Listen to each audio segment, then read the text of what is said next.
Hello friends, ഇന്ന് നമ്മൾ കാണാൻ പോകുന്നത് ദ ലാൻഡ് ഓഫ് വാരിയേഴ്സ് എന്ന സീരീസിന്റെ 22ാമത്തെ എപ്പിസോഡാണ്. ഇതിനു മുമ്പത്തെ ഭാഗങ്ങൾ കാണാത്തവർക്ക് വേണ്ടി പ്ലേലിസ്റ്റിന്റെ ലിങ്ക് ഡിസ്ക്രിപ്ഷനിൽ ഇട്ടിട്ടുണ്ട്. ഇനി ആപ്പ് വഴിയാണ് നിങ്ങൾ കാണുന്നതെങ്കിൽ നിങ്ങളായിരിക്കും ആദ്യം ഈ വീഡിയോ കാണുക. യൂട്യൂബ് മെമ്പർഷിപ്പ് എടുത്തിരിക്കുന്നവരെക്കാളും ഒരുപാട് വീഡിയോസ് കൂടുതൽ നിങ്ങൾക്ക് കാണുവാൻ സാധിക്കും. ഈ ആപ്പിന് പുറമെ പ്ലേ സ്റ്റോറിൽ ഒരു ആപ്ലിക്കേഷൻ ഡൗൺലോഡ് ചെയ്തിട്ടുണ്ട്. ഇതിനെ ഞാൻ ഗെയിം എന്നാണ് വിളിക്കുന്നത്, കാരണം മുമ്പ് ഇത് ഗെയിം ആയിരുന്നു. പക്ഷേ ഇപ്പോൾ നിങ്ങൾക്ക് ഗെയിം കളിക്കേണ്ട ആവശ്യമില്ല. ജസ്റ്റ് കുറച്ച് ആഡ്സ് വാച്ച് ചെയ്ത് ലിങ്ക് കിട്ടും. ആ ലിങ്ക് ഉപയോഗിച്ച് നിങ്ങൾക്ക് വീഡിയോ കാണാവുന്നതാണ്. പക്ഷേ ഡയറക്റ്റ് ആയിട്ട് യൂട്യൂബിൽ പേസ്റ്റ് ചെയ്യാതെ ഏതെങ്കിലും സെർച്ച് എഞ്ചിനിൽ ചെന്ന് പേസ്റ്റ് ചെയ്യുക.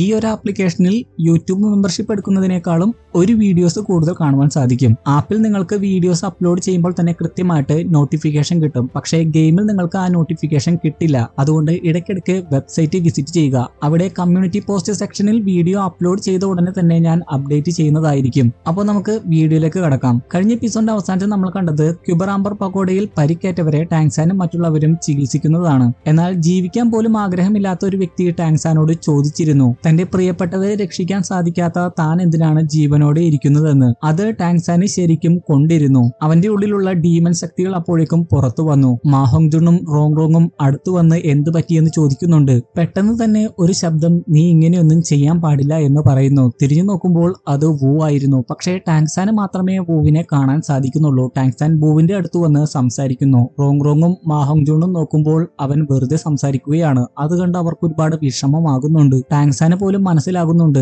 അതൊക്കെ ഇല്യൂഷൻ ആണെന്ന്. കാരണം ടാങ്സാൻ ഇതേ സമയം വൂവിനോട് ചോദിക്കുകയാണ്, ഇതൊക്കെ ഇല്യൂഷൻ അല്ലേ എന്ന്. വൂ അപ്പോൾ പറയുകയാണ്, ഞാൻ എന്നേക്കുമായിട്ട് ഇല്ലാതാകാൻ നീ അനുവദിക്കുന്നില്ല, അതുകൊണ്ടാണ് ഇപ്പോൾ ഞാൻ പ്രത്യക്ഷമായത്. ടാങ്സാൻ അപ്പോൾ പറയുകയാണ്, ഇമാജിനേഷൻ ആണെങ്കിൽ പോലും നിന്നെ ഇങ്ങനെ കാണുവാൻ സാധിക്കുന്നതിൽ ഞാൻ ഒരുപാട് ഹാപ്പിയാണ്. വൂ അപ്പോൾ അവനെ ആശ്വസിപ്പിച്ചുകൊണ്ട് പറയുന്നുണ്ട്, നീ പേടിക്കണ്ട, ഒരിക്കലും ഞാൻ നിന്നെ വിട്ടു പോകില്ല, നിന്റെ കൂടെ തന്നെ ഞാൻ ഉണ്ടാകും, നീ മരിക്കരുത്, ഈ ലോകത്തിന് നിന്നെ അത്യാവശ്യമാണ്. അതും പറഞ്ഞുകൊണ്ട് വൂ അപ്രത്യക്ഷമാകുന്നു. ടാങ്സൻ ആകട്ടെ അങ്ങനെയൊക്കെ പെരുമാറിയതിന് മാഹോങ്ജുണിന്റെയും റോങ്റോങ്ങിന്റെയും അടുത്ത് വന്ന് ക്ഷമാപണം നടത്തുന്നു. കാരണം അവൻ വെറുതെ സംസാരിക്കുകയാണ് എന്ന് അവർക്ക് തോന്നിയിട്ടുണ്ടാകുമെന്ന് ടാങ്സാന് പോലും അറിയാം. മാഹോങ്ജുൺ അപ്പോൾ പറയുകയാണ്, ഞങ്ങൾക്ക് ഒരു കുഴപ്പവുമില്ല, നീ സേഫ് ആയിട്ടിരുന്നാൽ മതി. അതിനുശേഷം അത് കണ്ടു നിൽക്കാനാകാതെ മുബായിയുടെ അടുത്തേക്ക് മാഹോങ്ജുൺ പോകുന്നു. ടാങ്സാൻ ആകട്ടെ പിന്നീട് പുതിയൊരു മനുഷ്യനായിട്ടാണ് ആ വ്യക്തിയെ ട്രീറ്റ് ചെയ്യുന്നത്. ആ വ്യക്തി ഇതേ സമയം നിനക്ക് എന്ത് പറ്റി എന്ന് ചോദിക്കുന്നുണ്ട്. ടാങ്സാൻ അപ്പോൾ പറയുകയാണ്, എനിക്കും പ്രിയപ്പെട്ട ഒരു വ്യക്തിയെ മാർഷൽ സോൾഹാള് കൊന്നിരുന്നു. എനിക്ക് അപ്പോൾ ഒന്നും ചെയ്യാൻ സാധിച്ചിരുന്നില്ല. പിന്നെയാണ് എനിക്ക് മനസ്സിലായത് അവൾ എന്നെ വിട്ടു പോയിട്ടില്ല, എന്നോട് സംസാരിച്ചു, ഞാൻ ഇവിടെ ആയിരുന്നു കൊണ്ട് കുറെ കാര്യങ്ങൾ ചെയ്യണമെന്ന് പറഞ്ഞു. ആ വ്യക്തി പറയുകയാണ്, നിനക്ക് കാലെങ്കിലും ഉണ്ടല്ലോ, എന്റെ അവസ്ഥ അങ്ങനെയല്ലല്ലോ. ഉടനെ തന്നെ വൂവിന്റെ ശബ്ദം ടാങ്സാനോട് പറയുകയാണ്, അത് തെറ്റാണ്, നിനക്ക് ഒരുപാട് കാര്യങ്ങൾ ചെയ്യാനാകും. നിന്റെ കൈ ഉപയോഗിച്ച് രഹസ്യ ആയുധങ്ങൾ ഉപയോഗിക്കാൻ പഠിക്കാം, നിന്റെ വായ ഉപയോഗിച്ച് മറ്റുള്ളവരെ പഠിപ്പിക്കാം. അത് തന്നെയാണ് ടാങ്സാനും ആ വ്യക്തിയോട് പറയുന്നത്. ശേഷം അയാൾക്ക് ഒരു വാക്ക് കൊടുക്കുന്നു, അയാളെ എഴുന്നേൽപ്പിച്ച് നടക്കാനുള്ള കാര്യങ്ങളൊക്കെ താൻ ചെയ്യുമെന്ന് പറഞ്ഞ്. അത് കേട്ട് അയാൾ മോട്ടിവേറ്റഡ് ആവുകയും ചെയ്യുന്നു. റോങ്റോങ്ങിനും സന്തോഷമാകുന്നു. പിന്നെ കാണിക്കുന്നത് ടാങ്സാൻ കൂട്ടുകാരുടെ ഒപ്പം ഇരിക്കുന്നതാണ്. ടാങ്സാൻ അവരോട് പറയുകയാണ്, നിങ്ങൾ പേടിക്കണ്ട, എനിക്ക് കുഴപ്പമൊന്നുമില്ല, അത് ഇല്യൂഷൻ ആണെന്ന് എനിക്കറിയാം. പക്ഷേ അങ്ങനെയെങ്കിലും വൂവിനെ കാണാൻ സാധിക്കുമ്പോൾ ഞാൻ ഒരുപാട് ഹാപ്പിയാണ്. അത് മാത്രമല്ല അവൾ എന്നോട് ഒരുപാട് ഐഡിയാസും പറയാറുണ്ട്. ഇനി അവൾ എന്റെ മൈൻഡിൽ ലയിച്ചു ചേർന്നത് കൊണ്ടാണോ എനിക്ക് ഇങ്ങനെയൊക്കെ തോന്നുന്നത്? അവർ അതെ എന്നൊക്കെ പറയുന്നു. അതിനുശേഷം ടാങ്സാൻ എന്താണ് ഈ ബുക്കിൽ കുറിക്കുന്നത് എന്ന് ചോദിക്കുമ്പോൾ ടാങ്സാൻ പറയുകയാണ്, ഇപ്പോൾ നടന്നുകൊണ്ടിരിക്കുന്ന എല്ലാ കാര്യങ്ങളും ഞാൻ ബുക്കിൽ കുറിക്കുകയാണ്. അതിനുശേഷം വൂവിനെ റിസറക്ട് ചെയ്ത് കഴിയുമ്പോൾ വൂവിനോട് എല്ലാ കാര്യങ്ങളും എനിക്ക് പറയാനുണ്ട്. അതിനുശേഷം ക്യൂബർ ആംബർ പഗോഡ സെറ്റിൽ പരിക്കേറ്റവരുടെ ചികിത്സയെ പറ്റി അവർ സംസാരിക്കുന്നു. ശേഷം മാർഷൽ സോൾഹാളിന്റെ ദുഷ്ടതകളെ കുറിച്ച് സംസാരിക്കുന്നു. അവർ പ്രധാനപ്പെട്ട 3 ക്ലാനുകളെ ഇല്ലാതാക്കി. ഇനി അടുത്ത 7 ക്ലാനുകളെ തെരഞ്ഞെടുക്കാൻ പോവുകയാണ്. മൊബായ് പറയുകയാണ്, ഈ മാർഷൽ സോൾഹാളിനെ തടയാൻ ഒരു ക്ലാനും ഇല്ലേ? പെട്ടെന്ന് വൂ പ്രത്യക്ഷപ്പെട്ട് ടാങ്സാനോട് പറയുകയാണ്, ഇപ്പോഴില്ല, പക്ഷെ ഇനി ഉണ്ടാവാമെന്നില്ലല്ലോ. അത് കേട്ട് ടാങ്സാനും വൂവിന്റെ അടുത്തേക്ക് ചെന്നിട്ട് പറയുകയാണ്, അത് ശരിയാണ്, നമ്മൾ എത്രയൊക്കെ പരിശ്രമിച്ചാലും നമ്മൾ ഒരു ഗ്രാൻഡ് സോൾ മാസ്റ്റർ ആയി തീരുകയുള്ളൂ. അതുകൊണ്ടൊന്നും മാർഷൽ സോൾഹാളിനെ നമുക്ക് നേരിടാനാകില്ല. ടാങ്സാൻ വൂവിനെ കണ്ടുവെങ്കിലും വൂവിനോട് സംസാരിക്കുന്നത് പോലെയൊന്നുമല്ല വൂവിന്റെ അടുത്തേക്ക് ചെന്നത്. വൂ എന്ന വ്യക്തി അവിടെ ഇല്ലാത്തത് പോലെയാണ് കൂട്ടുകാരുടെ അടുത്ത് സംസാരിച്ചത്. അല്ലെങ്കിൽ കൂട്ടുകാർ വിചാരിച്ചാലോ ഇവന് വട്ടാണോ എന്നൊക്കെ. അതെല്ലാം കേട്ട് മുബായ് പറയുകയാണ്, അതെ അതെ, നമ്മളുടെ സ്കില്ല് മാത്രം വർദ്ധിച്ചാൽ പോരാ, കഴിവുള്ള പോരാളികളുടെ ഒരു സൈന്യത്തെ തന്നെ നമ്മൾ ഉണ്ടാക്കിയെടുക്കണം. ടാങ്സാൻ അപ്പോൾ പറയുകയാണ്, എന്റെ ഫാദറും എന്നെ പഠിപ്പിച്ചത് അത് തന്നെയായിരുന്നു. യഥാർത്ഥത്തിൽ സ്ട്രോങ് ആവുക എന്നതുകൊണ്ട് അർത്ഥമാക്കുന്നത് നമ്മുടെ സ്കില്ലുകൾ വർദ്ധിപ്പിക്കുക എന്നാണെന്നാണ് ഞാൻ കരുതിയിരുന്നത്. പക്ഷേ ഇന്ന് മുറിവേറ്റ ക്യൂബറാംബർ പഗോഡയിലുള്ളവരെ ചികിത്സിച്ചപ്പോഴാണ് അതിന്റെ യഥാർത്ഥ അർത്ഥം എനിക്ക് മനസ്സിലായത്. അതും പറഞ്ഞുകൊണ്ട് ടാങ്സാൻ അവിടുന്ന് പോവുകയാണ്. റോങ് പറയുകയാണ്, അവൻ ഉദ്ദേശിച്ചത് വേറൊന്നുമല്ല, കൂടുതൽ ഉത്തരവാദിത്തങ്ങൾ ഏറ്റെടുക്കുക, നമുക്ക് ചുറ്റിനുമുള്ള സംരക്ഷണം ആവശ്യമുള്ളവരെ പ്രൊട്ടക്ട് ചെയ്യുക, നമ്മുടെ ക്ലാനിനെ സംരക്ഷിക്കുക, ഈ ലോകത്തെ തന്നെ സംരക്ഷിക്കുക. അതാണ് പവർഫുൾ ആവുക എന്നതുകൊണ്ട് അർത്ഥമാക്കുന്നത്. മാ ഹോങ്ജൂൺ പറയുകയാണ്, നമ്മുടെ ലെവൽ വെറും 60 അല്ലേ, അതുപയോഗിച്ച് നമ്മൾ എങ്ങനെയാണ് ഈ ലോകത്തെ തന്നെ പ്രൊട്ടക്ട് ചെയ്യുക? മുബായ് പറയുകയാണ്, അവൾ ഉദ്ദേശിച്ചത് നമ്മൾ മാത്രമെന്നല്ല, നമ്മളെ പോലെ ഒരുപാട് ആളുകളെ നമ്മൾ ഉണ്ടാക്കിയെടുക്കണം, അവരെല്ലാവരും ഒത്തൊരുമിച്ച് ലോകത്തെ സംരക്ഷിക്കണം എന്നാണ് ഉദ്ദേശിച്ചത്. പിന്നെ കാണിക്കുന്നത് മുബായ്ക്കും ഷൂക്കിങ്ങിനും ഫാദറിന് അയച്ച ലെറ്റർ തിരികെ കിട്ടുന്നതാണ്. ഷിങ്ലുവോ സാമ്രാജ്യത്തിലെ ചക്രവർത്തി അവരുടെ ലെറ്റർ കിട്ടിയ ഉടനെ തന്നെ കുഴപ്പത്തിലൊന്നും ചെന്ന് ചാടാതെ ഉടനെ തന്നെ തിരികെ വരാനാണ് ആവശ്യപ്പെട്ടത്. എന്നാൽ ഷൂക്കിങ് പറയുകയാണ്, നമ്മുടെ ടീച്ചേഴ്സും നമ്മുടെ ഫ്രണ്ട്സും അപകടത്തിലാണ്, ഈ അവസരത്തിൽ തിരികെ പോകുന്നത് ഒട്ടും നല്ലതല്ല. മുബായും അത് തന്നെയാണ് പറയുന്നത്. ചക്രവർത്തി അതിന്റെ പേരിൽ അവരെ എന്തായാലും പണിഷ് ചെയ്യുമെന്ന് അവർക്കറിയാം. അതെല്ലാം തന്നെ സ്വീകരിക്കാനും അവർ തയ്യാറാകുന്നു. പിന്നെ കാണിക്കുന്നത് ടാങ്സാനെയാണ്. കയ്യും കാലും നഷ്ടപ്പെട്ടവർക്ക് വേണ്ടി കയ്യും കാലും അവൻ രൂപകൽപ്പന ചെയ്യുകയാണ്. കണ്ടു കഴിഞ്ഞാൽ അവ യന്ത്രമനുഷ്യരുടെ കൈകാലുകൾ പോലെയാണ്. അപ്പോഴേക്കും വു അവിടെ പ്രത്യക്ഷപ്പെടുന്നു. എന്നാൽ വു നല്ല നിരാശയിലായിരുന്നു. ടാങ്സാൻ അത് എന്തുകൊണ്ടാണ് എന്ന് മനസ്സിലാകുന്നുണ്ട്. കാരണം വുവിന് അവരെ സഹായിക്കാനൊന്നും സാധിക്കുന്നില്ലല്ലോ. അതുകൊണ്ട് തന്നെ ടാങ്സാൻ പറയുകയാണ്, ഞാൻ ഉടനെ തന്നെ പവർഫുൾ ആയിട്ട് നിന്നെ ഉയർത്തെഴുന്നേൽപ്പിക്കും. വു പറയുകയാണ്, നിനക്കത് സാധിക്കും എന്ന് എനിക്കറിയാം. അതിനുശേഷം വു പറയുകയാണ്, നിനക്ക് സ്വന്തമായിട്ടൊരു ക്ലാൻ ഉണ്ടാക്കിക്കൂടെ? അത്ഭുതത്തോടെ ടാങ്സാൻ പറയുകയാണ്, നീ എന്റെ ശരീരവും മനസ്സുമായിട്ട് ലയിച്ചു എന്നാണ് തോന്നുന്നത്. കാരണം എന്റെ അതേ ചിന്തകൾ തന്നെയാണല്ലോ നിനക്കുള്ളത്. വു പറയുകയാണ്, കാരണം ഞാനുള്ളത് നിന്റെ ഹൃദയത്തിന്റെയും മൈൻഡിന്റെയും ഉള്ളിലാണ്. ഇനി നീ വിചാരിച്ചാൽ പോലും എന്നെ പറിച്ചു മാറ്റാൻ സാധിക്കില്ല. അതിനുശേഷം വു ചോദിക്കുകയാണ്, അല്ല നിന്റെ ക്ലാനിന് നീ എന്താ പേരിടാൻ പോകുന്നത്? ടാങ്സാൻ അപ്പോൾ കാണുന്നത് മുമ്പിലുള്ള ബുക്കാണ്. അത് വളരെ പ്രഷ്യസ് ആയിട്ടുള്ള താങ് ക്ലാന്റെ ബുക്കാണ്. പക്ഷെ ആ ക്ലാൻ ഇപ്പോൾ നിലനിൽക്കുന്നില്ല എന്നാണ് തോന്നുന്നത്. ടാങ്സാന്റെ ഫാദർ ഒരിക്കൽ അത് വായിച്ചു കഴിഞ്ഞപ്പോൾ അവനോട് പറഞ്ഞിരുന്നു, ഈ ബുക്ക് കിട്ടി അതിൽ നിന്ന് ഒരുപാട് കാര്യങ്ങൾ നിനക്ക് പഠിക്കാൻ സാധിച്ചത് നിന്റെ ഭാഗ്യമാണ്. പവർഫുൾ ആയിട്ടുള്ള ഒരുപാട് സോൾ മാസ്റ്റേഴ്സ് എഴുതി വെച്ച കാര്യങ്ങളാണ് അതിലുള്ളത്. ഡയറക്റ്റ് ആയിട്ട് നിനക്ക് ഇത് പഠിക്കാൻ സാധിച്ചതോടെ നീയും താങ് ക്ലാനിലെ ഒരു ശിഷ്യനായതുപോലെയാണ്. അതെല്ലാം ആലോചിച്ചിട്ട് ടാങ്സാൻ പറയുകയാണ്, വേറെ എന്ത് പേരിടാൻ, താങ് ക്ലാൻ എന്ന് തന്നെ. പിന്നെ കാണിക്കുന്നത് ട്രെയിനിങ് ചെയ്തുകൊണ്ടിരിക്കുന്ന റോങ്ങിനെയാണ്. എന്നാൽ ട്രെയിനിങ്ങിന്റെ അവസാനം അവൾ പറയുകയാണ്, ഇപ്പോഴും ഒരുപാട് കൃത്യത കൈവരിക്കാനുണ്ട്. ഇതേ സമയം അവളുടെ പുറകിൽ ആരോ ഉണ്ട് എന്ന് റോങ്ങിന് തോന്നുന്നു. തിരിഞ്ഞു നോക്കുമ്പോഴാകട്ടെ ഒരു വ്യക്തി പെട്ടെന്ന് അവിടെ ഒളിച്ചു നിൽക്കുന്നുണ്ട്. എന്നാൽ റോങ് ഒളിച്ചു നിൽക്കുന്നത് കാണുന്നില്ല. റോങ്ങിനെ ആകട്ടെ അത് ഫീൽ ചെയ്യുന്നത് ഓസ്കാർ ആണ് എന്നാണ്. അതുകൊണ്ട് തന്നെ ഓസ്കാറിനെ കുറിച്ചുള്ള കാര്യങ്ങളാണ് അവൾ ഓർക്കുന്നത്. ഓസ്കാർ മുമ്പൊരിക്കൽ അവളോട് പറഞ്ഞിരുന്നു, നീ വളരെ വിഷമത്തിലാണെങ്കിൽ വിജനമായ സ്ഥലത്ത് പോയിട്ട് ഉച്ചത്തിൽ അലറുക. അന്ന് വളരെ മനോഹരമായിട്ടുള്ള പൂക്കൾ നിറഞ്ഞ ഒരു സ്ഥലത്തേക്കായിരുന്നു ഓസ്കാർ അവളെ കൊണ്ടുപോയത്. അവിടെ വെച്ച് അവൾ ഉച്ചത്തിൽ അലമുറയിട്ട് വായിൽ തോന്നിയതൊക്കെ വിളിച്ചു പറഞ്ഞിരുന്നു, ഒരുപാട് ആശ്വാസം കണ്ടെത്തിയിരുന്നു. അത് തന്നെയാണ് രാത്രിയായിട്ടും ഇവിടെ വെച്ച് റോങ് ചെയ്യുന്നത്. ഓസ്കാറിനെ ഒരുപാട് മിസ് ചെയ്യുന്നു എന്നൊക്കെയാണ് പറയുന്നത്. അതിനുശേഷം സൈലന്റ് ആയിട്ട് അവളോട് തന്നെ പറയുന്നത്, ഓസ്കാർ നീ എവിടെയാണ് എന്നാണ്. അപ്പോഴാണ് അവിടെ ഒളിച്ചിരിക്കുന്ന വ്യക്തിയെ നമുക്ക് കാണിച്ചു തരുന്നത്. അത് ഓസ്കാർ തന്നെയാണ്. പക്ഷേ ഇപ്പോഴും റോങ്ങിന്റെ മുമ്പിലേക്ക് അവൻ പോകുന്നില്ല. പിന്നെ കാണിക്കുന്നത് എട്ടുകാലിയുടെ സോൾബോൺ ഉപയോഗിച്ച് ട്രെയിൻ ചെയ്യുന്ന ടാങ്സാനെയാണ്. നോക്കുമ്പോഴാണ് മനസ്സിലാകുന്നത് അവന്റെ എട്ടുകാലിയുടെ സോൾബോൺ ഒരുപാട് മാറിയിട്ടുണ്ട്. കഴിഞ്ഞ പ്രാവശ്യം ഒരു എട്ടുകാലിയെ ഹണ്ട് ചെയ്തിരുന്നല്ലോ, അതിനുശേഷമാണ് ഇത് ഇങ്ങനെ ആയിരിക്കുന്നത്. പക്ഷേ ടാങ്സാൻ അതിനെപ്പറ്റി ഒന്നും മനസ്സിലാകാത്തത് കൊണ്ട് യൂഷിയോട് അതിനെപ്പറ്റി ചോദിക്കുന്നു. യൂഷി അത് നല്ലവണ്ണം നോക്കിയിട്ട് പറയുകയാണ്, ഇത് വളരെ പവർഫുൾ ആയിട്ടുണ്ടല്ലോ, സോൾബോൺ ഫ്യൂഷൻ ടെക്നിക്കാണ് ഇത് യൂസ് ചെയ്യുന്നത്. മറ്റുള്ള സോൾബോണുകളെ ഫ്യൂസ് ചെയ്യാനുള്ള ഒരു ബ്രിഡ്ജ് ആയിട്ട് ഇത് പ്രവർത്തിക്കുന്നു. പക്ഷേ സാധാരണഗതിയിൽ ഇത് കിട്ടണമെങ്കിൽ നീ കളക്ട് ചെയ്ത എട്ടുകാലിയുടെ സോൾബോൺ പോലെയുള്ള 6 സോൾബോണുകൾ കളക്ട് ചെയ്യണം. ഒരുപക്ഷെ നിന്റെ ശക്തികൾ ഒരുപാട് പെട്ടെന്ന് വർദ്ധിച്ചത് കൊണ്ടും 2 റയർ ആയിട്ടുള്ള ഹെക്ടോ മില്ലേനിയം സോൾ ബീസ്റ്റുകളുടെ സോൾബോണുകൾ കിട്ടിയത് കൊണ്ടായിരിക്കാം. അല്ലെങ്കിൽ ഇത് ഒരിക്കലും ഇങ്ങനെ സംഭവിക്കില്ല. എനിക്കറിയാം ആ സോൾബോണുകൾ നിന്റെ അമ്മയുടെയും വൂവിന്റെയും ആയതുകൊണ്ട് തന്നെ നിനക്കത് വേണം എന്ന് ഒട്ടും ആഗ്രഹം ഉണ്ടാകില്ല. അവർ ചെയ്തതിന് എന്തെങ്കിലും അർത്ഥമുണ്ടാകണമെങ്കിൽ ഇത് അതിന്റെ കഴിവിന്റെ പരമാവധി നീ യൂസ് ചെയ്യണം. യൂഷി അതിനുശേഷം പറയുന്നുണ്ട്, ഈ ഫ്യൂഷൻ സ്കില്ല് അതിന്റെ പരിപൂർണതയിൽ ഉപയോഗിക്കാൻ സാധിക്കുന്നത് നിന്റെ ഭാഗ്യത്തെ ആശ്രയിച്ചിരിക്കും. ടാങ്സാൻ അപ്പോൾ ചോദിക്കുന്നുണ്ട്, ഈ കഴിവ് നമ്മുടെ കോണ്ടിനെന്റിൽ വേറെ ആരെങ്കിലും ആർജിച്ചിട്ടുണ്ടോ എന്ന്. അങ്ങനെയുള്ളവർ മാർഷൽ സോൾ ഹാളിൽ ഉണ്ടാകുമെന്നാണ് യൂഷി പറയുന്നത്. മാർഷൽ സോൾ ഹാള് എന്ന് കേൾക്കുമ്പോൾ തന്നെ ടാങ്ക്സന് ദേഷ്യമാകുന്നുണ്ട്. അത് കണ്ടു കഴിയുമ്പോൾ യൂഷി പറയുകയാണ്, നിനക്ക് മാത്രമല്ല എനിക്കും മാർഷൽ സോൾ ഹാളിനോട് ദേഷ്യമുണ്ട്. അവരോട് പ്രതികാരം വീട്ടുവാൻ മാത്രമല്ല ഞാൻ ആഗ്രഹിക്കുന്നത്. ഈ ലോകത്ത് സമാധാനം നിലനിൽക്കണമെങ്കിൽ ഇത് അത്യാവശ്യമാണ്. ടാങ്ക്സൺ പറയുകയാണ്, അതെ, അതിന് നമ്മൾ നമ്മളെ തന്നെ ശക്തരാക്കണം. യൂഷി അത് കേട്ട് പറയുകയാണ്, അത് പറഞ്ഞപ്പോഴാണ് ഞാനൊരു കാര്യം ഓർത്തത്. തിയാൻഡുവോ സാമ്രാജ്യത്തെ ട്രെയിൻ ചെയ്യിപ്പിക്കുന്നതിന് നീ എന്നെ സഹായിക്കുമോ? ടാങ്ക്സൺ പറയുകയാണ്, അത് ഞാൻ പറയാം. അതിനു മുമ്പ് ഈ കാര്യം ഒന്ന് കേട്ടു നോക്കൂ. അതിനുശേഷം ദൂഗുബോ പറഞ്ഞ എല്ലാ കാര്യങ്ങളും യൂഷിയോട് പറഞ്ഞു കൊടുക്കുകയാണ്. ക്രൗൺ പ്രിൻസ് ചക്രവർത്തിയുടെ ശരീരത്തിൽ വിഷം പ്രവേശിപ്പിച്ചത് മുതൽ മാർഷൽ സോൾ ഹാളുമായിട്ട്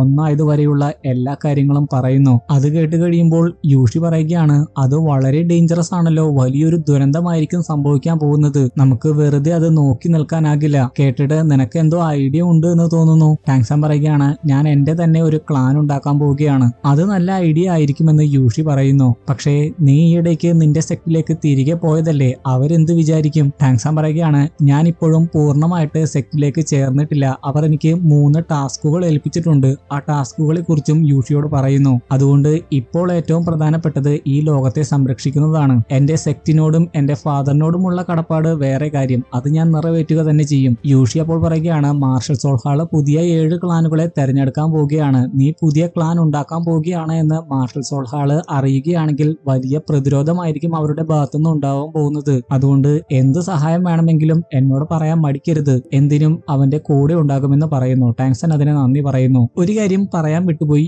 യൂഷി നേരത്തെ ക്രൗൺ പ്രിൻസ് മാർഷൽ സോൾ ഹാളുമായി ചേർന്നു എന്നറിഞ്ഞപ്പോൾ ഇങ്ങനെ പറഞ്ഞിരുന്നു, വെറുതെ അല്ല ടൈഗർ ടാലി കിട്ടിയെന്ന് കഴിഞ്ഞപ്പോൾ എന്നോടുള്ള അപ്രോച്ച് ക്രൗൺ പ്രിൻസ് മാറ്റിയത്. അതിനുശേഷം ടാങ്ക്സൺ പുറത്തേക്ക് ഇറങ്ങി കഴിയുമ്പോൾ അവൻ എന്തോ ചിന്തയിലാണ് എന്ന് കാണുമ്പോൾ വൂ ചോദിക്കുകയാണ്, നീ എന്തോ വലിയ ചിന്തയിലാണോ എന്ന് തോന്നുന്നു. ടാങ്ക്സൺ പറയുകയാണ്, ഒരു ക്ലാൻ ഉണ്ടാക്കുക എന്നത് അത്രയ്ക്ക് എളുപ്പമുള്ള കാര്യമൊന്നുമല്ല. കുഴപ്പമില്ല, എന്തായാലും ഞാൻ ഒറ്റയ്ക്കല്ലല്ലോ. വൂ പറയുകയാണ്, നിനക്ക് അങ്ങനെ ഒരു ചിന്തയുണ്ടല്ലേ, ഞാൻ കരുതി മറ്റുള്ളവരുള്ള കാര്യം നീ മറന്നുപോയി എന്ന്. നീ ഒരു കാര്യം മനസ്സിലാക്കണം, ക്ലാൻ ഉണ്ടാക്കുന്ന അത്രയ്ക്ക് എളുപ്പമുള്ള കാര്യമല്ല. നിനക്ക് 100 കൈകളുണ്ടെങ്കിൽ പോലും അത് എളുപ്പമായിരിക്കില്ല. നീ മറ്റുള്ളവരെ കുറിച്ച് ഓർത്ത് ആകുലപ്പെടേണ്ട ആവശ്യമില്ല.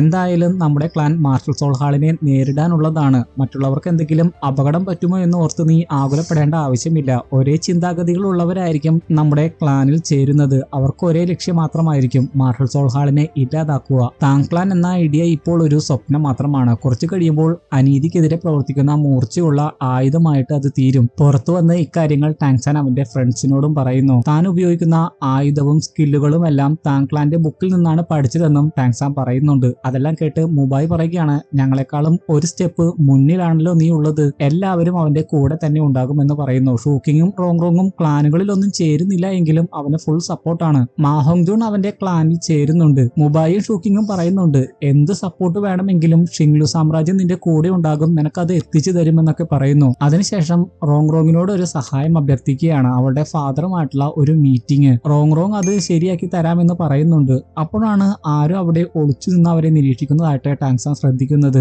അങ്ങോട്ട് നോക്കിക്കഴിയുമ്പോൾ തന്നെ ആ വ്യക്തി അവിടെ നിന്ന് ഓടി പോകുന്നുണ്ട്. ടാങ്ക്സൺ ആകട്ടെ പ്രധാനപ്പെട്ട ഒരു കാര്യം ചെയ്യാനുണ്ട് എന്ന് പറഞ്ഞ് അവരുടെ മീറ്റിംഗ് പിരിച്ചുവിടുന്നു. അതിനുശേഷം ടാങ്ക്സൺ ആ വ്യക്തിയെ പിന്തുടർന്ന് പിടിക്കുകയാണ്. അത് വേറെ ആരുമായിരുന്നില്ല, ഓസ്കാർ ആയിരുന്നു. സന്തോഷത്തോടെ ടാങ്ക്സൺ പറയുകയാണ്, നീ അക്കാദമിയിലേക്ക് വാ, ഒരുപാട് കാര്യങ്ങൾ പറയാനുണ്ട്. റോങ് നിന്നെ കാണുമ്പോൾ ഒരുപാട് ഹാപ്പി ആകും. എന്നാൽ ഓസ്കാർ പറയുകയാണ്, എനിക്കതിന് സാധിക്കില്ല, അവളെ ഫേസ് ചെയ്യാൻ ഞാൻ ഭയക്കുന്നു. ടാങ്ക്സൺ അപ്പോൾ പറയുകയാണ്, നിനക്ക് അവളെ ഇപ്പോഴും മനസ്സിലായിട്ടില്ല. നീ എത്രമാത്രം ദൂരത്തിലായിരുന്നുവോ അത്രമാത്രം തീവ്രതയോടെ അവൾ നിനക്ക് വേണ്ടി കാത്തിരിക്കുകയായിരുന്നു. അവൾ നിന്നെ എത്രമാത്രം മിസ് ചെയ്യുന്നുണ്ടെന്ന് നിനക്കറിയില്ല. ഓസ്കാർ റോങ്റോങ്ങിനെ ഫേസ് ചെയ്യാൻ ബുദ്ധിമുട്ടുന്ന കാരണം വേറൊന്നുമല്ല, അവന് കുറച്ചുകൂടി നേരത്തെ വരാമായിരുന്നു. അങ്ങനെ നേരത്തെ വന്നിരുന്നെങ്കിൽ ക്യൂബർ ആംബർ പഗോഡ സെക്റ്റിൽ സംഭവിച്ച ആ ദുരന്ത സമയത്ത് റോങ്റോങ്ങിന്റെ കൂടെ അവന് നിൽക്കാമായിരുന്നു. അവൾ ഏറ്റവും വിഷമിക്കുന്ന സമയത്ത് അവളുടെ കൂടെ നിൽക്കാനായില്ലല്ലോ എന്ന വിഷമമാണ് ഓസ്കാറിനുള്ളത്. എന്നാൽ ടാങ്ക്സൺ അതെല്ലാം കേട്ടിട്ട് പറയുകയാണ്, നീ പറയുന്നതൊക്കെ ശരിയാണ്, പക്ഷേ നീ ഒരു കാര്യം മനസ്സിലാക്കണം.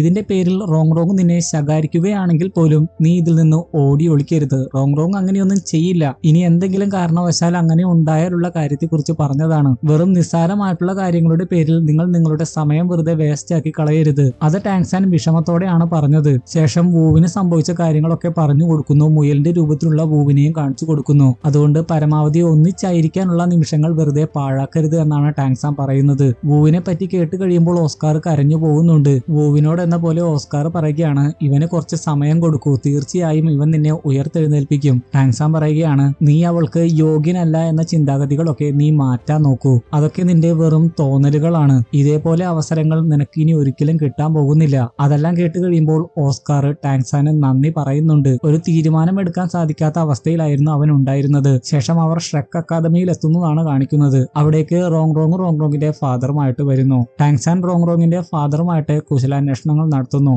റോങ് അപ്പോൾ ഓസ്കാറിനെ ശ്രദ്ധിക്കുന്നുണ്ട്. ഓസ്കാർ ആകട്ടെ അവരെ ഫേസ് ചെയ്യാനാകാതെ തിരിഞ്ഞു നിൽക്കുകയായിരുന്നു. ടാങ്സാൻ അത് മനസ്സിലാക്കി അവനെ തിരിച്ചു നിർത്തുന്നു. അവനെ കണ്ടു കഴിഞ്ഞപ്പോൾ തന്നെ റോങ്ങിന്റെ കണ്ണുകൾ നിറഞ്ഞു പോയിരുന്നു. ഓടിച്ചെന്ന് അവൾ ഓസ്കാറിനെ കെട്ടിപ്പിടിക്കുകയാണ്. റോങ്ങിന്റെ ഫാദർ പറയുകയാണ്, അവർ കുറെ നാളായില്ലേ കണ്ടിട്ട്, എന്തെങ്കിലും സംസാരിച്ചിരിക്കട്ടെ. അതിനുശേഷം ടാങ്സാനുമായിട്ട് മറ്റൊരു സ്ഥലത്തേക്ക് പോകുന്നു. ടാങ്സാൻ അവിടെ വെച്ച് അവന്റെ ബ്ലൂ സിൽവർ പ്ലാന്റ് ഡൊമൈൻ ആണ് കാണിച്ചു കൊടുക്കുന്നത്. അതുപയോഗിച്ച് അവർ സംസാരിക്കുന്നതൊന്നും പുറത്തേക്ക് കേൾക്കാനാകില്ല എന്ന് പറയുന്നു. അത് കണ്ട് അവർ സർപ്രൈസ്ഡ് ആകുന്നുണ്ട്. റോങ്ങിന്റെ ഫാദർ പറയുകയാണ്, നീ എപ്പോഴും സർപ്രൈസുകൾ തരുന്നവനാണ്. അതുപോട്ടെ, നീ വിളിച്ചതിന്റെ കാരണം പറയൂ. പിന്നെ കാണിക്കുന്നത് റോങ്ങിനോട് സംസാരിച്ചുകൊണ്ടിരിക്കുന്ന ഓസ്കാറിനെയാണ്. അവന്റെ ശരീരത്തിലെ പാടുകളൊക്കെ കാണുമ്പോൾ റോങ് അവനെ ശരിക്കും ശകാരിക്കുന്നുണ്ട്. അതിനുശേഷം അവിടെ വെച്ച് എന്തൊക്കെയാണ് നടന്നതെന്ന് ചോദിക്കുന്നു. എന്നാൽ അവിടെ വെച്ച് നടന്ന അപകടകരമായിട്ടുള്ള ഒരു കാര്യത്തെക്കുറിച്ചും ഓസ്കാർ ഇവിടെ പറയുന്നില്ല. അവൻ കണ്ട മനോഹരമായിട്ടുള്ള ഐസ് കൊണ്ടുള്ള പ്രതിമകളെ കുറിച്ചും കഴിച്ച ഭക്ഷണങ്ങളെ കുറിച്ചും ഒക്കെയാണ് അവൻ വിവരിച്ചു പറയുന്നത്. അത് കേട്ട് ദേഷ്യത്തോടെ റോങ് പറയുകയാണ്, നീ അതൊന്നും പറഞ്ഞില്ലെങ്കിലും എനിക്ക് മനസ്സിലാക്കാൻ സാധിക്കും. നിന്റെ നെറ്റിയിലെ മുറിവിൽ നിന്ന് തന്നെ അത് മനസ്സിലാക്കാം. എന്തിനാണ് ഇത്രയും റിസ്ക് എടുക്കാൻ പോയത്? അത് കണ്ടാലേ അറിയാം. വളരെ ഡേഞ്ചറസ് ആയിട്ടുള്ള എന്തോ ഒരു കാര്യമാണ് നീ ചെയ്തിരിക്കുന്നത്. ചെറിയ എന്തെങ്കിലും മിസ്റ്റേക്ക് പറ്റിയാൽ മതിയായിരുന്നു മരണത്തിൽ അവശേഷിച്ചാന്. അവളുടെ കൈക്ക് പിടിച്ച് ആശ്വസിപ്പിച്ചുകൊണ്ട് ഓസ്കാർ പറയുകയാണ്, എനിക്കിപ്പോ ഒന്നും സംഭവിച്ചില്ലല്ലോ, ഞാൻ ജീവനോടെ തിരിച്ചു വന്നില്ലേ. റോങ് അപ്പോൾ അല്പം ദേഷ്യത്തോടെ ചോദിക്കുകയാണ്, ടാങ്സാൻ കണ്ടില്ലായിരുന്നെങ്കിൽ നീ എന്നെ കാണാൻ വരില്ലായിരുന്നല്ലോ. ഓസ്കാർ പറയുകയാണ്, തീരുമാനമെടുക്കാനാകാതെ ഞാൻ സ്തംഭിച്ചു നിൽക്കുകയായിരുന്നു. അപ്പോഴാണ് ടാങ്സാൻ എന്നെ കണ്ടുപിടിച്ചത്. ഭൂവിനെ പറ്റിയൊക്കെ സംസാരിച്ചു കഴിഞ്ഞപ്പോൾ വലിയൊരു തിരിച്ചറിവായിരുന്നു അതെനിക്ക് നൽകിയത്. കിട്ടുന്ന സമയമെല്ലാം ഇനി നമ്മൾ ഒരുമിച്ചായിരിക്കണം. അതിനുശേഷം റോങ്ങിന്റെ ഫാദറിനെ കാണാൻ പോകുന്നു. അവിടെയാകട്ടെ ടാങ്സാൻ സംസാരിച്ചത് വേറൊന്നുമല്ല. ടാങ്സാന്റെ ആയുധം ക്യൂബർ ആംബർ പഗോഡ സെക്റ്റിലുള്ളവർക്ക് ഫ്രീ ആയിട്ട് കൊടുക്കാമെന്ന് ടാങ്സാൻ പറയുന്നു. അത് കേട്ട് റോങ്ങിന്റെ ഫാദർ പറയുകയാണ്, ഇക്കാര്യം പറയുന്നതിന് വേണ്ടിയാണോ നീ എന്നെ വിളിച്ചത്? ഞാൻ കരുതിയത് നീ പുതിയ ക്ലാൻ നിർമ്മിക്കുകയാണല്ലോ, അതിനു വല്ല സഹായത്തിന് വേണ്ടിയായിരിക്കുമെന്ന്. എന്തായാലും ഈ ഒരു കാര്യം ഞങ്ങൾ മുമ്പ് പ്ലാൻ ചെയ്തതായിരുന്നു. അത് ഇപ്പോൾ തന്നെ നടക്കട്ടെ. അത് വലിയ ഉപകാരവുമായിരിക്കുമെന്ന് പ്രത്യേകം പറയുന്നുണ്ട്. അതുകൊണ്ട് തന്നെ ടാങ്സാന് നന്ദിയും പറയുന്നു. കൂടാതെ അവസാനം അയാൾ മറ്റൊരു കാര്യം കൂടി പറയുന്നുണ്ട്, നിന്നെ പോലെയുള്ള ടാലന്റഡ് ആയിട്ടുള്ളവരിലാണ് ഇനി നമ്മുടെ പ്രതീക്ഷ. അപ്പോഴേക്കും അങ്ങോട്ടോ ആരോ വരുന്നുണ്ടെന്ന് അവർക്ക് മനസ്സിലാകുന്നു. അത് വേറെ ആരുമായിരുന്നില്ല, റോങ്ങും ഓസ്കാറുമായിരുന്നു. ഓസ്കാർ വന്ന ഉടനെ തന്നെ പറയുകയാണ്, 5 വർഷത്തെ കഠിനമായിട്ടുള്ള ട്രെയിനിങ്ങിന് ശേഷം സപ്പോർട്ട് ബ്രാഞ്ച് സോൾ മാസ്റ്റർ ആണെങ്കിൽ പോലും റോങ്ങിനെ പ്രൊട്ടക്ട് ചെയ്യാൻ സാധിക്കും. എനിക്കിപ്പോൾ വാർ സോൾ മാസ്റ്റേഴ്സിനെയൊക്കെ നേരിടാൻ സാധിക്കും. എനിക്കൊരു ചാൻസ് തന്നാലും. റോങ്ങിന്റെ ഫാദർ അപ്പോൾ അവിടെ ഉണ്ടായിരുന്ന ഗ്രാൻഡ് സോൾ മാസ്റ്ററുമായിട്ട് ഏറ്റുമുട്ടാനാണ് പറയുന്നത്. അയാളുടെ ലെവലാകട്ടെ 96 അതുകൊണ്ട് റോങ് അത് വേണ്ട എന്ന് പറയുന്നുണ്ട്. എന്നാൽ ഓസ്കാർ അത് വേണമെന്ന് തന്നെ പറയുന്നു. അതുകൊണ്ട് തന്നെ അതിനുശേഷം അവർ തമ്മിലുള്ള ഒരു ഫൈറ്റ് ആണ് നടക്കുന്നത്. അത്രയും വലിയ ഗ്രാൻഡ് സോൾ മാസ്റ്റർ ആയതുകൊണ്ട് തന്നെ വലിയ എഫോർട്ട് ഒന്നുമില്ലാതെയാണ് ഓസ്കാറിനെ അയാൾ നേരിടുന്നത്. എങ്കിലും ഓസ്കാർ നല്ല രീതിയിലുള്ള പ്രകടനം തന്നെയാണ് കാഴ്ചവെച്ചത്. പ്രത്യേകിച്ച് ടാങ്സാന്റെ ബ്ലഡ് ചോദിച്ചുകൊണ്ട് അതുപയോഗിച്ച് ടാങ്സാന്റെ സ്കില്ല് കോപ്പി ചെയ്തിരുന്നു. അത് മാത്രമല്ല അവന്റേത് പോലെയുള്ള മറ്റൊരു രൂപം ഉണ്ടാക്കി അറ്റാക്ക് ചെയ്തു. അവൻ നല്ല രീതിയിലുള്ള ഫൈറ്റിംഗ് സ്കില്ല് തന്നെയാണ് അവിടെ കാഴ്ചവെച്ചത്. എന്നാൽ അവസാനം ഒരു അറ്റാക്ക് കിട്ടി തെറിച്ചു പോയി വീണ് ചോര തുപ്പുന്നുണ്ട്. റോങ് ആകട്ടെ അവന്റെ അടുത്ത് ഓടി വന്ന് കരഞ്ഞോണ്ട് പറയുകയാണ്, ഇനി നീ ഫൈറ്റ് ഒന്നും ചെയ്യണ്ട. അപ്പോഴാണ് ഓസ്കാർ അവന്റെ കയ്യിലുണ്ടായിരുന്ന ആ ഗ്രാൻഡ് സോൾ മാസ്റ്ററിന്റെ ബട്ടൺ പോലെയുള്ള ഒരു വസ്തു കാണിച്ചു കൊടുക്കുന്നത്. അത് കണ്ടിട്ട് ആ ഗ്രാൻഡ് സോൾ മാസ്റ്റർ പറയുകയാണ്, നീ വെറും സപ്പോർട്ട് ബ്രാഞ്ച് സോൾ മാസ്റ്റർ ആണ്, എന്നിട്ട് പോലും കുറെ നേരം നീ പിടിച്ചു നിന്നു എന്ന് മാത്രമല്ല എന്റെ ബട്ടൺസ് പോലും എടുക്കാൻ സാധിച്ചു. നിന്റെ മാർഷൽ സോളിന്റെ ലിമിറ്റുകൾ നീ കടന്നിരിക്കുന്നു. റോങ്ങിന്റെ ഫാദർ മുന്നോട്ട് വന്നിട്ട് പറയുകയാണ്, മതി, നീ അത് തെളിയിച്ചു. ഓസ്കാർ പറയുകയാണ്, എന്റെ ജീവൻ കൊടുത്തും ഞാൻ ഇനി റോങ്ങിനെ പ്രൊട്ടക്ട് ചെയ്യും. റോങ്ങിന്റെ ഫാദർ അപ്പോൾ പറയുകയാണ്, നിനക്ക് ക്യൂബർ ആംബർ പഗോഡ സെക്റ്റിലേക്ക് റീജോയിൻ ചെയ്യാം. പക്ഷേ എടുത്തു ചാടി തീരുമാനമെടുക്കാൻ വരട്ടെ. നിനക്ക് 2 ഓപ്ഷൻസ് ഉണ്ട്. ടാങ്സാൻ പുതിയൊരു ക്ലാൻ തുടങ്ങിയിട്ടുണ്ട് മാർഷൽ സോൾ ഹാളിനെതിരെ പോരാടുന്നതിന് വേണ്ടി. താങ് ക്ലാൻ എന്നാണ് അതിന്റെ പേര്. ടാങ്സാന് നിന്റെ സഹായം വളരെ അത്യാവശ്യമായിരിക്കും. ഞാൻ വളരെ ഹാപ്പിയാണ്. നിനക്കിപ്പോൾ റോങ്ങിനെ പ്രൊട്ടക്ട് ചെയ്യാം. ക്യൂബർ ആംബർ പഗോഡ സെക്റ്റ് വലിയ നാശനഷ്ടങ്ങൾ നേരിട്ടു. നിന്നെ പോലെ ഒരാളുടെ പ്രസൻസ് അവിടെ അത്യാവശ്യമാണ്. ഞങ്ങളുടെ കഴിവിന്റെ പരമാവധി ഉപയോഗിച്ച് തീർച്ചയായും നിന്നെ ട്രെയിൻ ചെയ്യിപ്പിച്ച് നിന്റെ ശക്തിയും വർദ്ധിപ്പിക്കും. നീയും റോങ് കൂടി ക്യൂബർ ആംബർ പഗോഡ സെക്ടിനെ പുനഃസ്ഥാപിക്കണം. ക്യൂബർ ആംബർ പഗോഡ സെക്ടിനെ കുറിച്ചോ റോങ്ങിനെ കുറിച്ചോ നീ ഓർക്കണ്ട. നിനക്ക് ഇഷ്ടമുള്ള തീരുമാനം എടുക്കാം. ടാങ്സാനും അത് തന്നെയാണ് പറയുന്നത്. നീ എന്ത് തീരുമാനം എടുത്താലും അതിന് ഞാൻ മാനിക്കുമെന്ന്. എന്നാൽ ഓസ്കാർ റോങ്ങിന്റെ ഫാദറിനോട് ക്ഷമിക്കണം എന്ന് പറയുന്നു. എന്നിട്ട് പറയുകയാണ്, ഞാൻ ടാങ്സാന്റെ ക്ലാനിൽ ചേരാൻ പോവുകയാണ്. കാരണം വേറൊന്നുമല്ല, അവൻ എന്റെ സഹോദരനാണ്. അവന്റെ സ്വപ്നം എന്താണെന്ന് എനിക്കറിയാം. മാർഷൽ സോൾഹാളിനെതിരെ പോരാടണം എന്ന് തന്നെയാണ് എന്റെയും ആഗ്രഹം. അലഞ്ഞു തിരിഞ്ഞു നടക്കുന്ന സമയത്ത് മാർഷൽ സോൾഹാളിന്റെ ദുഷ്ടപ്രവൃത്തികൾ ഞാനും കണ്ടിരുന്നു. ഇപ്പോ പ്രധാനപ്പെട്ട ക്ലാനുകളെ എല്ലാം നശിപ്പിച്ചുമിരിക്കുന്നു. ഇന്ന് ഞാൻ ടാങ്സാന്റെ കൂടെ ചേർന്നില്ല എങ്കിൽ പിന്നീട് ഞാൻ അതിനെക്കുറിച്ച് ഓർത്തൊക്കെ ഖേദിക്കും. പക്ഷേ ഞാൻ റോങ്ങിനെയും വിട്ടുകൊടുക്കില്ല. നിങ്ങൾ ഞങ്ങളുടെ ബന്ധത്തിന് എതിര് നിന്നാൽ പോലും രഹസ്യമായിട്ട് ഞാൻ റോങ്ങിനെ സഹായിക്കും. അവൾക്കും സെക്റ്റിനും വേണ്ട എന്തും തന്നെ ഞാൻ ചെയ്തു കൊടുക്കും. അവർക്ക് വേണ്ട സമയത്ത് ഞാൻ അവിടെ ഉണ്ടാകും. അട്ടഹസിച്ച് ചിരിച്ചുകൊണ്ട് റോങ്ങിന്റെ ഫാദർ പറയുകയാണ്, നീ അതിൽ വിജയിച്ചു. ഞാൻ ആഗ്രഹിച്ചതിലും മികച്ച ഉത്തരമാണ് നീ പറഞ്ഞത്. നിന്റെ സ്നേഹത്തിന് വേണ്ടി നിന്റെ കൂട്ടുകാരെ നീ ഉപേക്ഷിച്ചിരുന്നെങ്കിൽ നീ ഒരു വിശ്വസ്തനാണ് എന്ന് ഞാൻ പറയില്ലായിരുന്നു. പക്ഷേ ഇപ്പോൾ നീ അതിൽ വിജയിച്ചിരിക്കുന്നു. അത് കേട്ട് ഓസ്കാർ ചോദിക്കുകയാണ്, അപ്പോ ഞങ്ങളുടെ ബന്ധത്തെ അംഗീകരിച്ചോ? റോങ്ങിന്റെ ഫാദർ ചോദിക്കുകയാണ്, ഇനി എന്തിനാണ് എന്നെ ചീഫ് എന്ന് നീ വിളിക്കുന്നത്? അത് കേട്ട് ഉടനെ തന്നെ മുട്ടുകുത്തിന്ന് സന്തോഷത്തോടെ ഓസ്കാർ അമ്മായിയപ്പൻ എന്ന് വിളിക്കുകയാണ്. അത് കേട്ട് റോങ്ങിന്റെ ഫാദറും ഒന്ന് ഞെട്ടുന്നുണ്ട്. റോങ് ആംഗ്യത്തിൽ അതല്ല എന്ന് കാട്ടുന്നു. റോങ്ങിന്റെ ഫാദർ പറയുകയാണ്, അത് കുറച്ച് നേരത്തെ ആയി പോയില്ലേ? കാര്യം മനസ്സിലായിട്ട് ഓസ്കാർ അതിനുശേഷം അങ്കിൾ എന്ന് വിളിക്കുന്നു. അപ്പോഴേക്കും ഫ്ലാൻഡറും മറ്റുള്ള സ്റ്റുഡൻസും അവിടേക്ക് വരുന്നു. ഓസ്കാറിനെ കണ്ടതിന്റെ വലിയ സന്തോഷത്തിലാണവർ. ഫ്ലാൻഡർ ആകട്ടെ ടാങ്സാനെ കാണാൻ ആരോ വന്നിട്ടുണ്ട് എന്ന് പറയുന്നു. ടാങ്സാൻ പോയി കഴിയുമ്പോൾ മുബായും മറ്റുള്ളവരും ആകട്ടെ ഓസ്കാറും മാഹോങ്ജുണും തമ്മിൽ ഫൈറ്റ് ചെയ്യാൻ പറയുന്നു. തോറ്റു കഴിഞ്ഞാൽ റോങ്ങിനെ 10 ദിവസം കാണാൻ സാധിക്കില്ല എന്ന് പറയുന്നു. റോങ്ങും അതിനോട് യോജിച്ചതാണ് എന്നൊക്കെ പറയുന്നു. ഓസ്കാർ ആദ്യം ഫൈറ്റ് ചെയ്യാൻ റെഡി ആയതാണ്. മാഹോങ്ജുണിന്റെ ബ്ലഡ് ഉപയോഗിച്ച് അവന്റെ തന്നെ സ്കിൽ ഉപയോഗിച്ച് മാഹോങ്ജുണിനെതിരെ നേരിടാമെന്ന് കരുതിയതാണ്. എന്നാൽ റോങ്ങിനെ കാണാൻ സാധിക്കില്ല എന്ന് പറഞ്ഞു കഴിയുമ്പോൾ തന്നെ റോങ്ങിനോട് അവൻ പറയുകയാണ്, അയ്യോ എനിക്ക് നല്ലോണം വിശക്കുന്നു, നമുക്ക് കടയിൽ പോയി എന്തെങ്കിലും കഴിച്ചാലോ? ശേഷം അവൻ അവിടുന്ന് പോയി കഴിയുമ്പോൾ എല്ലാവരും അവന്റെ പുറകെ പോകുന്നു. അതെല്ലാം കണ്ട് ഫ്ലാൻഡറും റോങ്ങിന്റെ ഫാദറും ഒക്കെ ചിരിക്കുന്നു. ടാങ്സാനെ കാണാൻ വന്നതാകട്ടെ ബെങ് ആയിരുന്നു. ബെങ് വന്ന ഉടനെ തന്നെ മുമ്പ് ടാങ്സാനെ കണ്ട കാര്യങ്ങളൊക്കെ പറയുന്നു. ടാങ്സാൻ അപ്പോൾ പറയുകയാണ്, വേഷപ്രച്ഛന്നത്തിൽ ഞാൻ അത്രയ്ക്ക് വിദഗ്ധനൊന്നുമല്ല. ബെങ് പറയുകയാണ്, ഞാൻ നിന്നെ ഒരിക്കലും കണ്ടുപിടിക്കില്ലായിരുന്നു. പക്ഷേ ഇത്ര ചെറുപ്പകാലത്ത് ഇത്രയും ടാലന്റഡ് ആയിട്ടുള്ള വേറെ ആരെങ്കിലും ഈ ഭൂഖണ്ഡത്തിൽ ഉണ്ടാകുമോ? അതുകൊണ്ടാണ് ടാങ്സാൻ ആണ് അതെന്ന് എനിക്ക് മനസ്സിലായത്. അല്ലെങ്കിൽ എനിക്ക് മനസ്സിലാകില്ലായിരുന്നു. ടാങ്സാൻ അപ്പോൾ പറയുന്നുണ്ട്, പല അവസരങ്ങളിലായിട്ട് ബെങ് ടാങ്സാനെ സഹായിക്കാൻ ശ്രമിച്ച കാര്യമൊക്കെ അവൻ മനസ്സിലാക്കി എന്ന്. ഹുലീന അവനെ നോക്കി വന്നപ്പോൾ ബെങ് ഒരു പ്രാവശ്യം രക്ഷിച്ചിരുന്നു. ക്രൗൺ പ്രിൻസ് ബർത്ത്ഡേ ഫംഗ്ഷനെ വിളിച്ച് സോൾ മാസ്റ്റേഴ്സിനെ ഉപയോഗിച്ച് അറ്റാക്ക് ചെയ്യാൻ നോക്കിയ സമയത്തും ബെങ് ഒരു പ്രാവശ്യം അവനെ രക്ഷപ്പെടുത്താൻ ശ്രമിച്ചിരുന്നു. അതിനെല്ലാം നന്ദി പറഞ്ഞു കഴിയുമ്പോൾ ബെങ് എഴുന്നേറ്റ് നിന്ന് തനിക്കൊരു സഹായം വേണമെന്ന് പറയുന്നു. എന്നാൽ നേരത്തെ അറ്റാക്ക് മൂലം ബെങ്ങിന് നല്ലവണ്ണം പരിക്കേറ്റിട്ടുണ്ടായിരുന്നു. അതുകൊണ്ട് അയാൾ വീഴാൻ പോകുന്നുണ്ട്. ടാങ്സാൻ ആണ് പിടിച്ചിരുത്തുന്നത്. ടാങ്സാൻ അപ്പോൾ എല്ലാ കാര്യങ്ങളും ദൂഗുബോ തന്നോട് പറഞ്ഞിരുന്നു എന്ന് പറയുന്നു. ബെങ് അതിനുശേഷം അവന്റെ കയ്യിലുണ്ടായിരുന്ന ചക്രവർത്തിക്ക് അവർ കൊടുത്ത വിഷമരുന്ന് ടാങ്സാന് കൊടുക്കുന്നു. ടാങ്സാൻ അത് ചെക്ക് ചെയ്യാൻ പോകുമ്പോൾ തന്നെ ബെങ് പറയുന്നുണ്ട് കടുത്ത വിഷമാണെന്ന്. ടാങ്സാൻ അപ്പോൾ പറയുകയാണ്, എന്റെ ശരീരത്തിന് വിഷമൊന്നും ഏൽക്കില്ല. ബെങ് അത് കേട്ട് പറയുന്നുണ്ട്, ദൂഗുബോ പറഞ്ഞത് ശരിയാണ്, എത്രമാത്രം ടാലന്റഡ് ആണ് നീ. ടാങ്സാൻ അതിനുശേഷം അത് പരിശോധിച്ച് ഉടനെ തന്നെ പറയുകയാണ്, ദൂഗുബോയുടെ നിഗമനങ്ങളൊക്കെ ശരിയായിരുന്നു. പക്ഷെ ഇതിന്റെ ആന്റിഡോട്ട് കണ്ടെത്തുക അത്രയ്ക്ക് എളുപ്പമുള്ള കാര്യമല്ല. അതിന് ഒരുപാട് ദിവസങ്ങൾ എടുക്കും. ബെങ് അപ്പോൾ പറയുകയാണ്, കുഴപ്പമില്ല, ഈ ഒരു ഡിലേയുടെ പേരിൽ ഫാദർ മരിച്ചു പോയാലും ഞാൻ ആരെയും കുറ്റം പറയില്ല. ടാങ്സാൻ അപ്പോൾ പറയുകയാണ്, ഞാൻ എന്റെ കഴിവിന്റെ പരമാവധി ശ്രമിക്കാം. ബെങ് അപ്പോൾ ഇത് സീക്രട്ട് ആയിട്ട് വെക്കണം എന്ന് പറയുന്നു. ടാങ്സാൻ അപ്പോൾ നിങ്ങൾ എന്നെ വിശ്വസിച്ചതാണ്, ആ വിശ്വാസം ഞാൻ കളയില്ല എന്ന് പറയുന്നു. ഇതോടെ ഈ എപ്പിസോഡും ഇവിടെ കഴിഞ്ഞിരിക്കുകയാണ്. ഇന്നത്തെ എപ്പിസോഡ് ഇഷ്ടപ്പെട്ടെങ്കിൽ തീർച്ചയായും ലൈക്ക് ചെയ്യാൻ മറക്കരുത്. അടുത്ത വീഡിയോയിൽ നമ്മൾ ഉടനെ തന്നെ കാണും. അതുവരെ ഗുഡ് ബൈ.